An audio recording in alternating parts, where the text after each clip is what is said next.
Hello. Yo, what's going on, Chris? How are you? Not much. Not much. I'm good. How's it going? Not much. Okay, great, man. Great to have you here on the It's a channel. pleasure, my friend. My name is Alejandro. I'm calling you from Uruguay. For the Dark Melodies is my channel, and you will be playing here for the third time in Uruguay on March 25th at La Ibera, Montevideo. So, what memories do you have or your previous visits in Uruguay, if you have any memory at all, and maybe the Uruguayan crowd compared to other countries? I remember being very tired, Yeah. very hungover. I think that's the main thing. But when we do these like Latin American tours, it's real chaos. Like it's every day is no sleep and lots of drinking.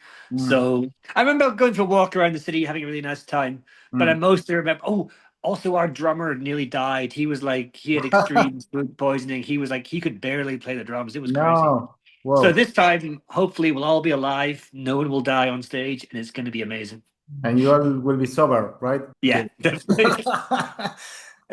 So you're presenting your new album, The First Chronicles, right? So how's the reception has been so far, both from fans, personally? How do you feel about that album? Yeah, I'm really happy with it. I think it's the kind of thing I want to do. Is it's got a nice balance of like fun songs to play live, but also some like cool, Mhm. complicated, interesting, longer stuff. 'Cause it's I think it's hard to get that balance between the two because if you make music that's only designed to be played live, often it's kind of really simple and basic. But I think we managed to get some nice, complicated stuff there too.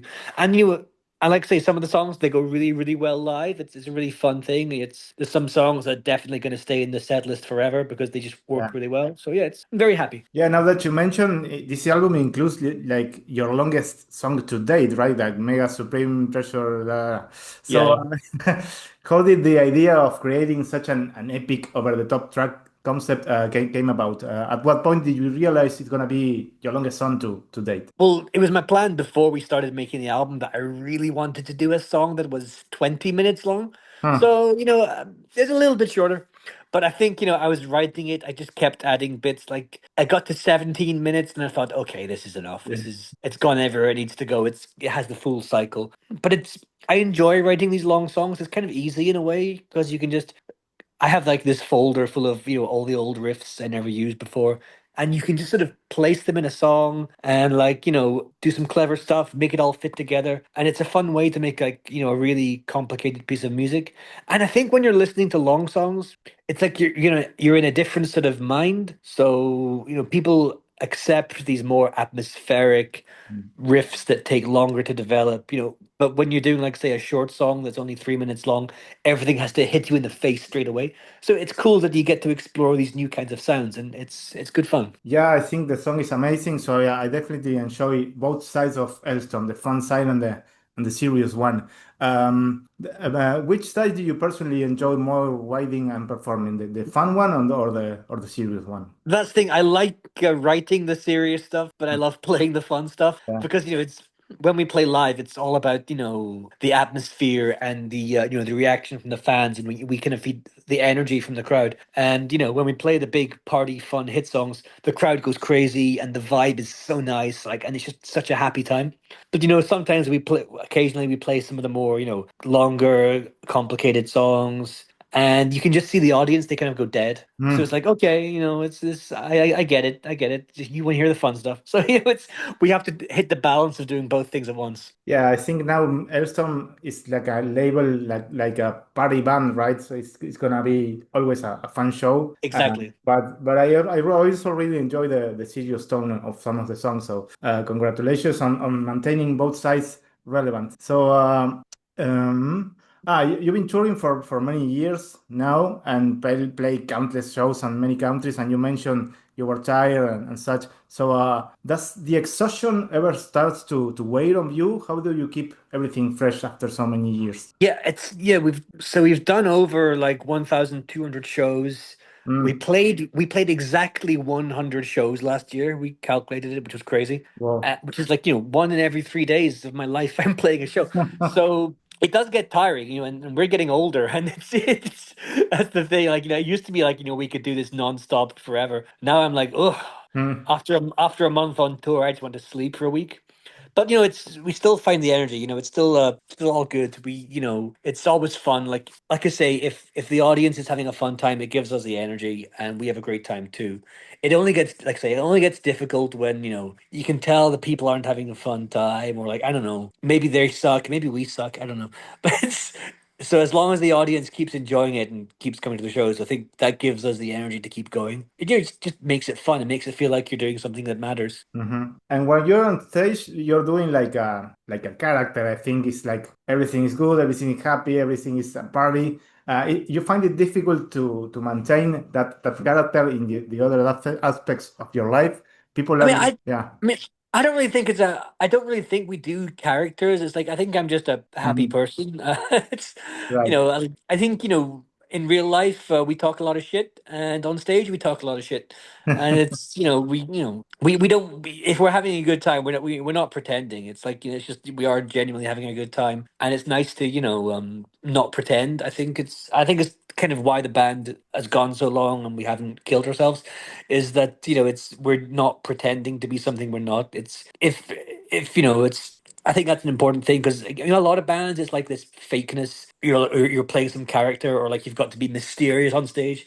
I think we're just ourselves on stage. Like it's there's no I'm not I know we sing about pirates, but I'm not pretending to be a pirate or anything. Yeah. So it's I think it's fine. It works well. It's we can just be ourselves on stage and people have fun. Amazing to hear, man. What's the craziest thing a fan ever done or asked you about to do? Any particular or memorable, bizarre stories? We get it's I feel like we get every week we get a new request for someone asking to get married on stage or like, hey, I'm gonna propose to my girlfriend on stage. Don't do it. It's your girlfriend will hate it if you propose to her on stage. It's not a good idea. Never do that.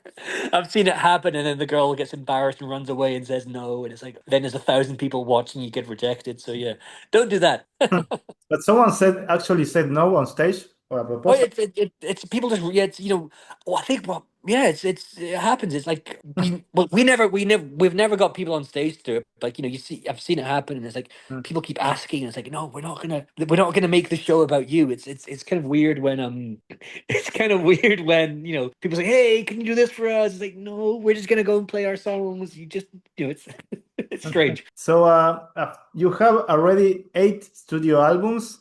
Alestorm has a clearly very clear identity, right? Theme and sound. What's left to explore in the band, right? Have you ever considered doing something radically different, a new style, a new theme, totally unexpected? I mean, I don't think there's a limit to what we can do. Like I never think, oh, this song has to sound like Pirates. But I think it's just the style of music I know how to write.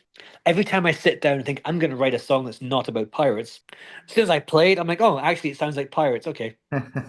Like I keep trying to write something else, but it's I don't know. So but yeah, there are no limits to what we do. It's just, there's a certain style that works for this band and we just stick to it. But I keep wanting to experiment. Like, this latest album, there's a lot more kind of, I guess, like melodic death metal riffing and things. It's less of that. I'm getting bored of that sort of disco metal shit that, I feel like everyone does that now. I hate doing the same thing as every other band. So I'm not sure where we're going to go next, but it's going to be somewhere weird, I think. Yeah, I always remember. I think it was your third album that you have that song that is like scrapping the barrel or something like that, Yeah, and you joke about what's next, and you're already here doing 8 albums. So, I know, right? But so that's like, back when we started, like for the first couple of albums, we got all these reviews in the press mm, and they all said, oh, this gimmick won't last for more than one album. They all disappear. It's like, no, mm. we can keep this going for everybody. Yeah. So, what's next for Ersom after this tour? More touring, more music, something else Yeah, entirely? What's we going on? tour nonstop. Like I think this year, 2026 is going to be just touring, touring, touring. Mhm. Um, I might try and write an album. I've been working on stuff. What it'll be, if we write some stuff, maybe the end of this year, start of next year, go to the studio and record it. So yeah, maybe next year we'll have an album out again. It's but gotta keep doing it. We never stop. It's just always doing stuff. Yeah. Do you have currently other projects besides Elstrom? Yeah, so my other band, Wizard Throne, Yeah. we went on hold for a few years, but we're really trying to bring that back this year. So I think maybe a second Wizard Throne album will appear sometime at the end of this year, which would be cool. Yeah, I just want to keep busy. I don't understand. There's a lot of bands out there who like all they do is like I don't know, release one album every 3 years, and it sounds the same as the last one. It's like, what are they doing in between? They're just sitting on their ass doing nothing. Like I would go insane. Yeah, good to have you busy with new music. Yeah, So exactly. thank you, man. It's been great. It's been a pleasure. Hope to see you on Mars, and we'll be there partying. See you, buddy. Bye bye. Yeah.